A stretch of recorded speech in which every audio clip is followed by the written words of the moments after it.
हर दिन अफ्रीका की सुनहरी घास से भरी धरती पर एक नई शुरुआत होती है। यही जगह है जहां जीवन हमेशा चलता रहता है, रुकता कभी नहीं।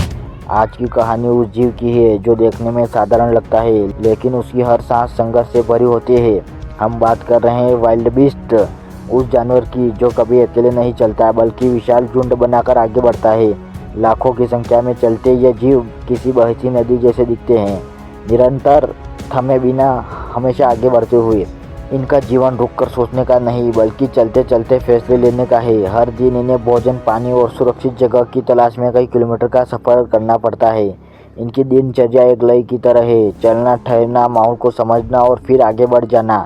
यही तालमेल इनकी असली ताकत है। इस डॉक्यूमेंट्री में हम एक वाइल्ड बीस्ट के पूरे दिन को करीब से देखने वाले हैं। कैसे वह सुबह की हल्की रोशनी में अपनी आंखें खोलता है, कैसे तपती दोपहर उसे परखती है, कैसे शाम के साए उसे खतरे का एहसास कराते हैं और कैसे रात की घोर अंधेरी उसे सावधान रहना सिखाती है। यह सिर्फ एक जानवर की दिनचर्या नहीं बल्कि प्रकृति में जीवित रहने की उस कहानी का हिस्सा है जहां हिम्मत, एकता और अनुभव भी हथियार होते हैं। अगले 24 घंटों में हम देखेंगे कि कैसे सुबह के पहले कदम से लेकर झुंड की हलचल तक हर पल उनकी जिंदगी को दिशा देता है। सुबह के करीब 5 बज चुके हैं। अफ्रीका की विशाल धरती पर पहले सूरज की नरम किरणें गिरने लगती है। सुनहरे प्रकाश में घास पर जमी उसकी छोटी छोटी बूंद ऐसे चमकती है मानो किसी ने धरती पर अनगिनत कांच के मोती बिखेर दिए हो। इस शांत माहौल में वाइल्ड बीस्ट का विशाल झुंड धीरे धीरे जागना शुरू करता है। एक संकेत की तरह सैकड़ों जीव लगभग एक ही लय में खड़े होते हैं। छोटे बछड़े अपनी माताओं के बिल्कुल करीब रहते हैं, जबकि बड़े वयस्क पहले ही क्षण से चारों दिशाओं में गहरी नज़र से परखते हैं। इस झुंड में कोई नेता नहीं, कोई आदेश देने वाला नहीं, फिर भी हर चलन में एक अनुशासन दिखाई देता है, जैसे सबको पता हो कि अगला कदम क्या होना चाहिए। उनका पहला काम होता है यह समझना कि आज उन्हें किस दिशा में जाना है। वे हवा का तापमान महसूस करते हैं, मिट्टी की नमी को सूंघते हैं और दूर फैली घास की महक को पहचानते हैं।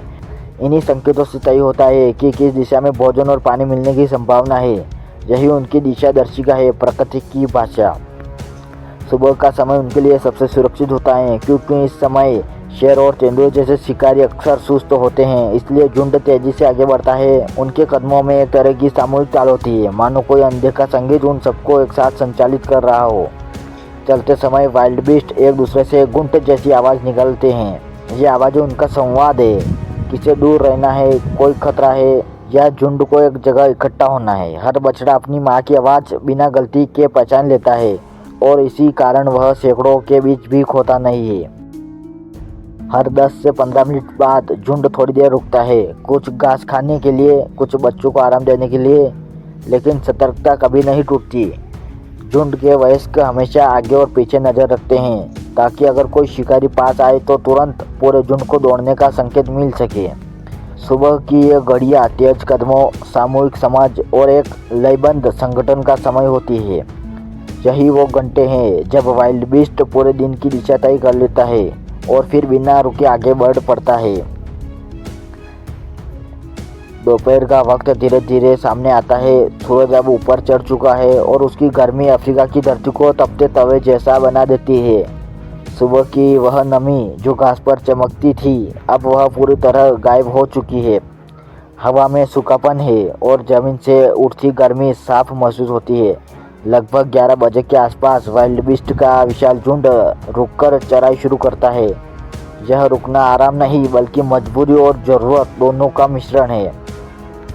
यह चराई सिर्फ पेट भरने का समय नहीं होता, यह उनके शरीर को मजबूत रखने, लंबी यात्रा के लिए ऊर्जा जमा करने और झुंड को फैलाकर सुरक्षित रहने का एक तरीका है। लेकिन समस्या यह है कि आसपास की ताज़ा घास कम पड़ चुकी होती है, इसलिए वाइल्ड बीस्ट कुछ मिनट चरते हैं फिर थोड़ा आगे बढ़ जाते हैं। इस तरह उनका फैलाव बढ़ता जाता है, लेकिन सतर्कता हमेशा बनी रहती है। दोपहर में ज़्यादातर शिकारी आराम कर रहे होते हैं, लेकिन इसका मतलब खतरा खत्म नहीं होता। अगर कोई शिकारी मौका पाता है तो हमला अचानक से और तेज होता है। यही वजह है कि हर वाइल्ड बीस्ट भूख मिटाते हुए भी चारों ओर नज़र घुमाता रहता है। बछड़े आमतौर पर अपनी माताओं से चिपक कर रहते हैं, लेकिन कुछ छोटे वाइल्ड बीस्ट खेलने लगते हैं। सिर से हल्की टक्कर देना, एक दूसरे के पीछे दौड़ना या छोटे छोटे उछाल मारना, यह खेल असल में आने वाली जीवन की तैयारी होती है जब उन्हें अपनी ताकत साबित करनी होगी। चराई के दौरान कभी कभी झुंड में तनाव भी पैदा होता है। कुछ वयस्क नर अपने इलाके या किसी मादा के लिए आपस में भिड़ जाते हैं। उनके सींग टकराते हैं, धूल उड़ती है, कुछ देर के लिए माहौल उग्र हो जाता है। लेकिन ऐसी लड़ाइयाँ ज़्यादा देर नहीं चलती, क्योंकि ताकत बचानी भी उतनी जरूरी है जितना भूख मिटाना।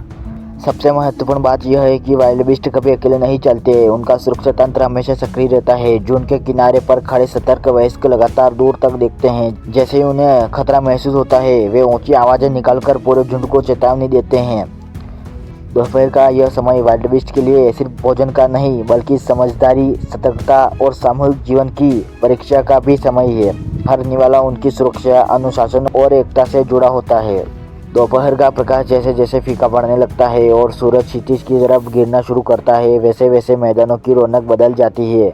उस सुनहरी रोशनी में वाइल्ड बीस्ट का पूरा झुंड फिर से सक्रिय होने लगता है। दिन भर की थकान अब भी उतरी नहीं होती है, लेकिन अब उन्हें पानी ढूंढते और रात में पहले सुरक्षित जगह तक पहुंचने की जल्दबाजी रहती है।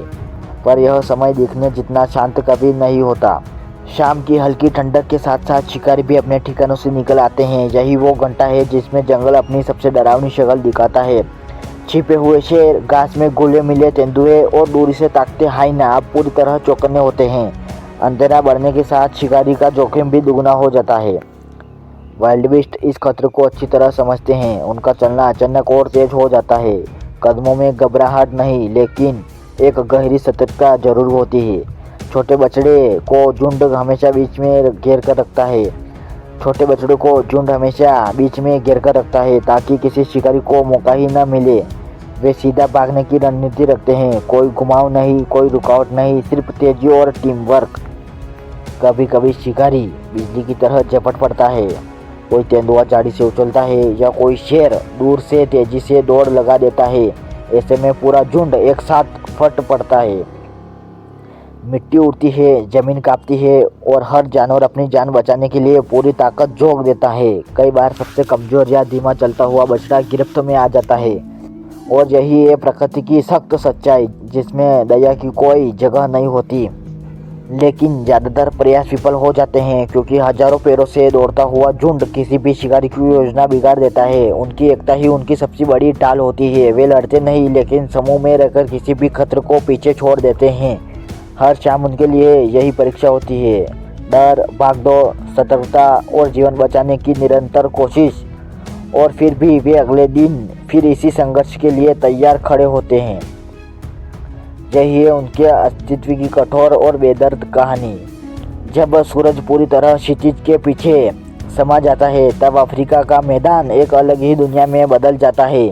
सुनहरी रोशनी के बजाय अब चारों तरफ घना अंधेरा फैल चुका होता है, और इसी अंधेरे में जंगल की असली धड़कन सुनाई देती है। कहीं जिंजीरों की लगातार बनपनाहट, कहीं दूर से आती हुई हाइना की कड़कड़ाती हंसी और हवा के झोंकों में घुली गंध, जो बता देती है कि रात अब पूरी तरह पकड़ बना चुकी है। इसी माहौल में वाइल्ड बीस्ट का विशाल झुंड अपनी रातें बिताने के लिए कोई सुरक्षित और खुला इलाका तलाशता है। वे हमेशा ऐसी जगह रुकते हैं जहां चारों दिशाओं का साफ दृश्य मिले, क्योंकि अंधेरे में शेर, हाइना और तेंदुए पहले से ही फायदे में रहते हैं, और वाइल्ड बीस्ट एक छोटी सी गलती भी बर्दाश्त नहीं कर सकते। जगह चुनकर झुंड गोल घूमता है। बड़े और ताकतवर वाइल्ड बीस्ट बाहरी घेरों में और छोटे बच्चे सबसे अंदर, बिल्कुल केंद्र में। कुछ सदस्य थकान के मारे बैठ जाते हैं, लेकिन झुंड का पूरा भरोसा उन पहरेदारों पर होता है जो रात भर बिना नींद के चारों ओर निगरानी रखते हैं। यह पहरेदारी बारी बारी से चलती है। पहले एक समूह, फिर दूसरा समूह। रात में चलना वे लगभग टाल देते हैं, क्योंकि अंधेरे में शिकारी की आंखें ज़्यादा तेज और शिकार की आंखें ज़्यादा कमज़ोर होती है। वाइल्ड बीस्ट देख तो सकते हैं, लेकिन दूरी और दिशा का अंदाज़ा उतना स्पष्ट से नहीं लगा पाते। इसी वजह से वे रात को स्थिर रहकर ही बचाव की रणनीति अपनाते हैं। अगर आसपास पानी हो तो थोड़े वाइल्ड बीस्ट जल्दी से जाकर पानी पी आते हैं, लेकिन यह सिर्फ तब जब पूरा क्षेत्र पूरी तरह शांत लगे। अधिकतर वे बस तैयार हालत में बैठे रहते हैं, ना आराम, ना ज़्यादा गहरी नींद, सिर्फ सावधानी। रात जैसे जैसे गहरी होती है, कभी कभी पूरा मैदान एकदम शांत हो जाता है, पर असली शांति कभी नहीं होती, क्योंकि दूरी से आती शेरों की भारी दहाड़ याद दिलाती रहती है कि मौत हमेशा बस कुछ दूरी पर खड़ी है। फिर भी झुंड एक दूसरे से सटा रहता है। कोई आवाज़ नहीं, कोई घबराहट नहीं, यह रात सचमुच जीवन और मृत्यु के बीच की पतली रेखा है जिस पर वाइल्ड बीस्ट हर दिन चलते हैं। सिर्फ एक दिन 24 घंटे, लेकिन इन्हीं 24 घंटों में इन जानवरों का संघर्ष, डर, उम्मीद और अस्तित्व का पूरा चक्र छिपा है। सुबह की ताजगी, दोपहर की तपन, शाम का खतरा और रात की दम साधकर बिताई हुई घड़ियां, इन सब के बीच उनकी जिंदगी आकार लेती है और अंत में कहानी वहीं पहुंचती है जहां से शुरू होती है, प्रकृति के उस नियम तक जिसमें हर जीव अपनी भूमिका निभाता है, चाहे हालात कितनी भी कठोर क्यों ना हो।